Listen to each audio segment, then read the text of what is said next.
प्यारे बच्चों, आज की इस कक्षा में आप सभी का स्वागत है। प्यारे बच्चों, अब तक आपने संस्कृत में वैदिक वंदना, आश्रमा, मातृदेवो भव, अस्माकम उत्सवाः, वर्धमाना महावीरः, इन पाठों को पढ़ा। अब आप अगला पाठ जो पढ़ने जा रहे हैं वह है स्फुट पद्यानि। पाठ 4 तक समाप्त हो चुका है।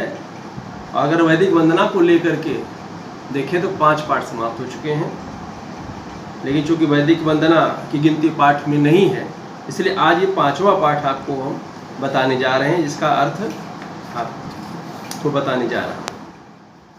ध्यान से इसको देखेंगे। 5वां पाठ स्फुट पद्यानि, पाठ 5, सुविदित पद्य। काकः कृष्णः पिकः कृष्णः को भेद पिक काकयोः, वसंते समय प्राप्ते काकः काकः पिकः पिकः। काकः अर्थात कौवा, पिकः अर्थात कोयल और कृष्ण अर्थात काला।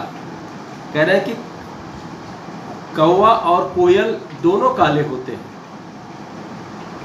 फिर को भेदः पिक काकयोः, फिर कौवे और कोयल में अंतर क्या है कि दोनों काले हैं और दोनों पक्षी भी हैं। तो अगली पंक्ति में उसको स्पष्ट कर रहे हैं कि वसंत समय प्राप्ते काकः काकः पिकः पिकः। वसंत ऋतु के आने पर कौवा कौवा और कोयल कोयल हो जाती है। अर्थात भाव यह है कि जब वसंत ऋतु आती है और कोयल अपनी बोली बोलती है तो उससे दोनों का अंतर स्पष्ट हो जाता है, क्योंकि कोयल की बोली मधुर होती है जबकि कौवे की जो बोली होती है वो कर्कश होती है। अगला, संदिग्धे परलोके अपि कर्तव्यो धर्म संचयः, नास्ति चेन्नास्ति नो हानि, अस्ति चेन्नास्ति को हतः। संदिग्धे परलोके अपि, कह रहे हैं कि परलोक, इहलोक और परलोक। इहलोक मानी ये धरती, परलोक अर्थात स्वर्ग। परलोक के कह रहे हैं संदिग्ध होने पर भी धर्म संचय कर्तव्य, धर्म का संचय करना चाहिए। अर्थात परलोक यानी स्वर्ग की परिकल्पना की जाती है। एक बार मान भी ले कि वो कोई वस्तु नहीं है, तो कोई स्थान नहीं है, फिर भी हम धर्म का संचय मेरा कर्तव्य है, हमारा कर्तव्य है। अर्थात धर्म हमें करना चाहिए। क्यों? अगली पंक्ति में स्पष्ट कर रहे हैं कि नास्ति चेन नास्ति नो हानि। नो अर्थात न, यानी हमारे, हमारी, इससे कह रहे हैं कोई हमारी हानि नहीं है। कह रहे हैं कि अगर हम धर्म संचय करेंगे इससे हमारी कोई हानि नहीं है। चेन नास्तिको हतः, और इससे नास्तिकता का भी अंत होता है, नास्तिकता नष्ट होती है। हतः माने नष्ट होना, अंत होना। कहने से एक तो कोई हानि नहीं है, दूसरे से नास्तिकता का भी नाश होता है। तीसरा श्लोक देखें। आगच्छति यदा लक्ष्मी नारकेल फलाम्बुवत्, निर्गच्छति यदा लक्ष्मी गज भुक्त कपित्थवत्। कह रहे हैं कि लक्ष्मी नारियल के फल के जल के, अम्बु माने जल, नारियल के, नारिकेल अर्थात नारियल, अम्बु अर्थात जल, नारियल के फल के जल के वत अर्थात समान आती हैं। आगच्छत माने आती हैं। निर्गच्छत यदा लक्ष्मी गज भुक्त कपित्थवत्, और गज अर्थात हाथी, भुक्त अर्थात खाए हुए, हाथी द्वारा खाए हुए कैंथ के फल के समान निर्गच्छत अर्थात चली जाती है। कह रहे हैं कि नारियल के फल के समान, नारियल के फल के जल के समान लक्ष्मी आती हैं, और हाथी द्वारा खाए गए कैंथ के फल के समान लक्ष्मी चली जाती है। अगला, एकेनाप्सु पुत्रेण सिंहे स्वपित निर्भयम सहैव दशभि पुत्रैः भारम वहति गर्दभि। एकेन अपि एक ही सुपुत्रेण अर्थात योग्य पुत्र के होते हुए सिंही अर्थात शेरनी निर्भयम स्वपित निर्भीक होकर सोती है। सहैव दशभि पुत्रैः भारम वहति गर्दभि गर्दभि अर्थात गधी सहैव अर्थात साथ ही 10 पुत्रों के होते हुए भी गधी भारम वहति भार ढोती है।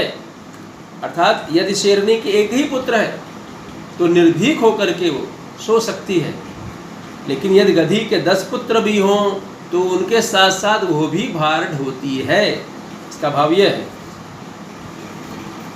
अर्थात योग्य पुत्र एक ही पर्याप्त होता है।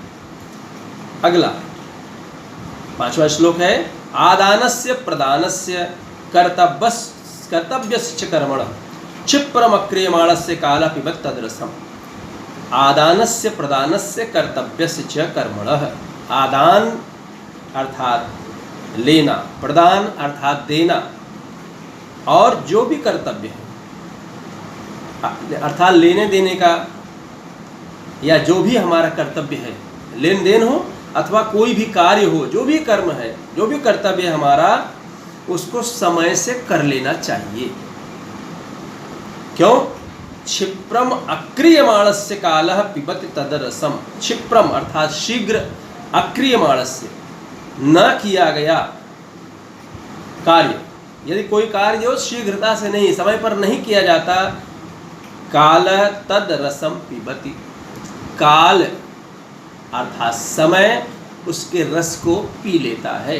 तात्पर्य है कि जो भी हमारे कर्तव्य है उसको समय पर करने चाहिए, क्योंकि यदि हम समय पे कोई कार्य नहीं करते हैं तो समय उसके रस को पी लेता है, अर्थात वह निष्प्रयोजन हो जाता है, निष्फल हो जाता है।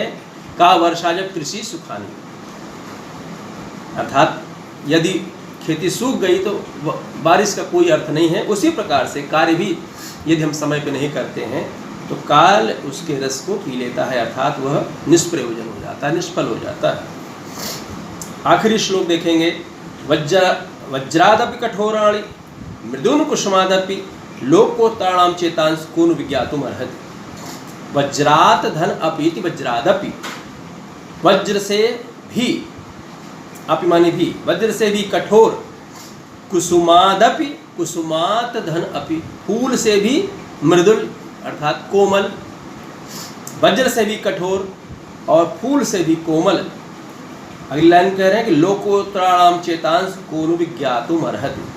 कोनु कौन है, विज्ञातुम अर्हति जान सकता है।